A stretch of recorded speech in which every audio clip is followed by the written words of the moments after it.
Rai wythnosau yn ôl, teitl colofn yn y Guardian oedd "These lockdowns reveal the UK's true character. We are a nation of snitches." A mae'n ddiddorol yn dydy dros y flwyddyn diwetha yn bod ni wedi gweld y gwahanol ffyrdd mae gwahanol bobl yn dehongli deddfe a rheolau. Rhai pobl yn cadw rheolau yn hollol llym, pobl eraill yn anwybyddu nhw yn llwyr. A ni hyd yn oed wedi gweld rhai pobl yn snitio mewn i cymdogion i'r heddlu am dorri rheolau.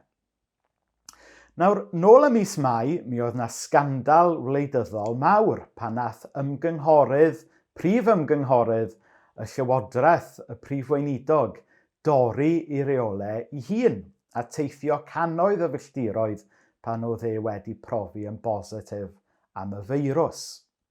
Yn nes at adre wedyn, falle bod chi'n cofio y gweinidog iechyd yn cael ei ddal yn bita pysgod ysglodion gyda'i deulu ar ddiwrnod braf tu allan, a hynna yng nghanol y cyfnod clo cyntaf.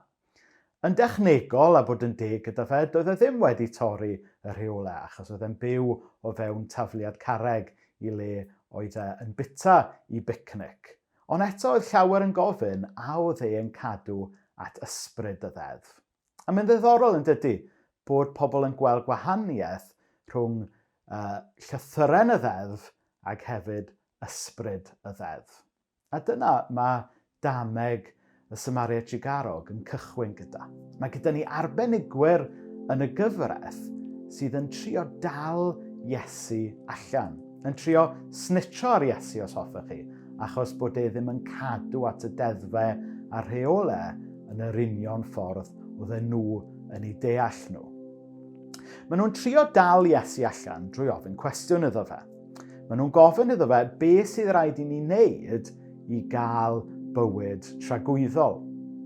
Ond mae Iesu yn taflu y cwestiwn nôl atyn nhw. Mae e'n gofyn iddyn nhw, wel, be mae deddfe a rheolau Moses yn dweud?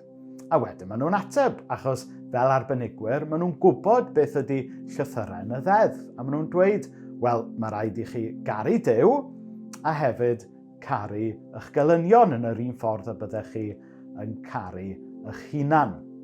A maen nhw'n meddwl, maen nhw wedi cael yr ateb yn iawn. Maen nhw wedi cael llythyren y ddeddf yn iawn. Ac felly, mae Iesu'n gosod her iddyn nhw, a mae'n dweud, felly gwnewch chi yr un fath.